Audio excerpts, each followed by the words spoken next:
Alrighty, good morning everybody. We are going to be talking about the 4 causes of the French Revolution. So anything that I write on my sheet of paper, I want you to write on your paper as well. We are going to start with basically just the title. So the causes of the French Revolution.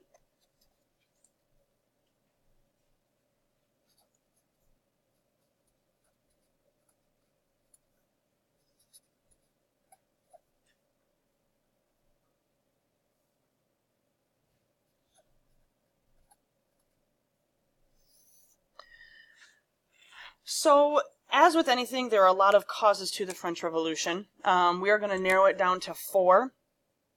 Some of them you will probably remember from talking about this in your 8th grade class with the American Revolution. The American Revolution is a big catalyst for the French Revolution and other revolutions around the world. So, even though the French weren't trying to get rid of colonial powers, they were trying to make change, and that is essentially what happens. So the first thing, and these are in no particular order, there's not one that is more important than the other, but the first thing that happens is that France was facing a massive amount of debt.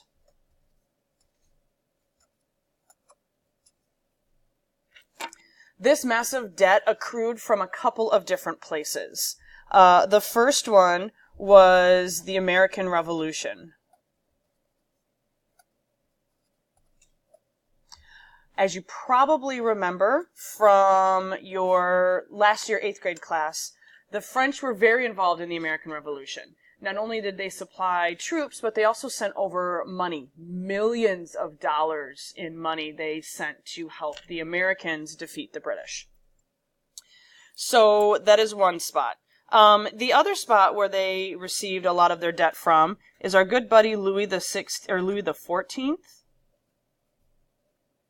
You remember him? He built the Palace of Versailles. That in and of itself accrued a lot of debt. But he also fought a whole bunch of wars. If you remember, he was going after the War of Spanish Succession. He wanted to take over Spain. He was fighting the Netherlands and the Holy Roman Empire and somebody else over who was going to get control of Spain. So wars cost a bunch of money as well. And then also, moving forward closer to the French Revolution, we have issues with Louis XVI, who is the king prior to the French Revolution. Now, this is a little confusing because the Roman numerals are really close to one another, so you're going to want to make sure that you keep those straight. And his lovely wife, the beautiful Marie Antoinette.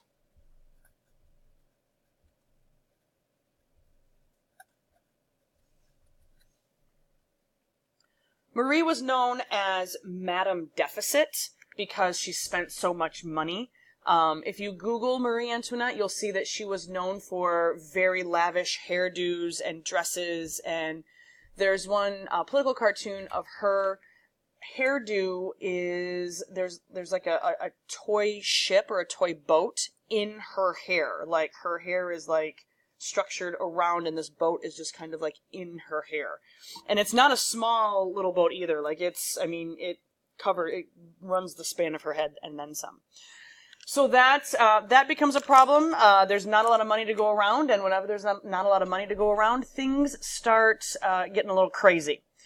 Coupled with that is a massive famine.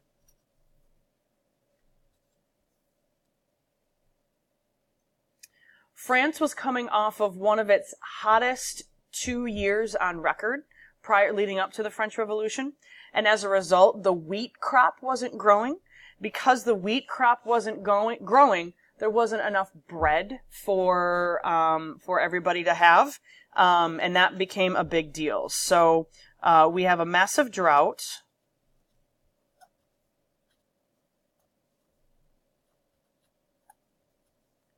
That led to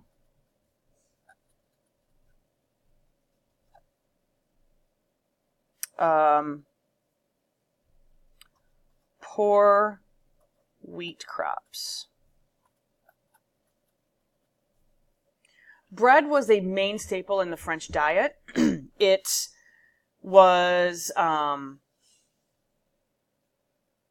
very important. They ate about 2 pounds of bread a day per person. So if the price of wheat shoots up, that's going to be immediately felt by everybody. It's much like today with our gasoline prices.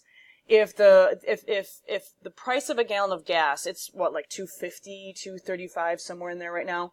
If it shoots up to $7 a gallon overnight, everybody is going to feel that. Like that is a very massive problem. So same idea here with the wheat crops, and everything that was going on there. So, questions to this point? You good so far? Because now we're going to get into the more difficult ones to talk about. So, the next one is the Enlightenment ideas, or ideas from the Enlightenment period.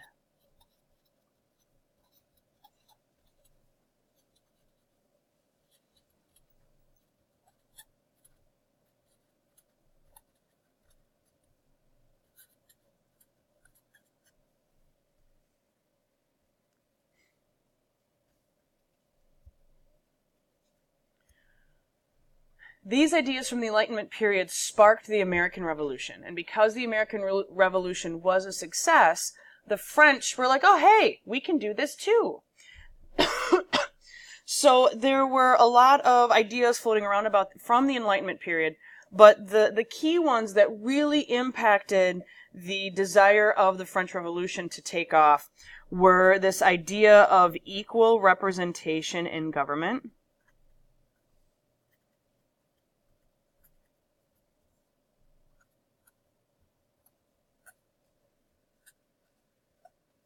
and GVT is short for government.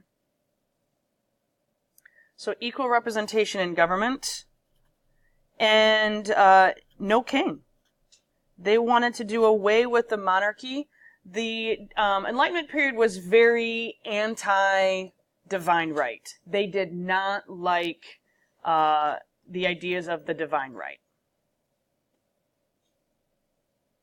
So because people were looking at these ideas, there was this massive crop failure, and there was this massive debt. If we look at all of these as a whole, you can see where people are going to get pretty desperate pretty quick. And because of the massive debt, the kingdom, or the king, didn't have any money to give to his subjects to make the famine better. They could have, had they had the money, France could have purchased wheat from Germany or Russia or Italy and imported it into France to help offset the cost of bread to make it a little bit better for everybody. But because that did not happen, people started getting very angry and they were desperate for a change. At the same time, you have these Enlightenment ideas that are really starting to come to the forefront with success and things, with the success of the American Revolution. People are really sort of attaching themselves, are very wanting parts of this new type of a government to come to where they live. So any questions before we move on to the last one, which is the big one? No? Okay, so we're going to stop it here. This is the ending of part 1. We'll pick up part 2 in just a second.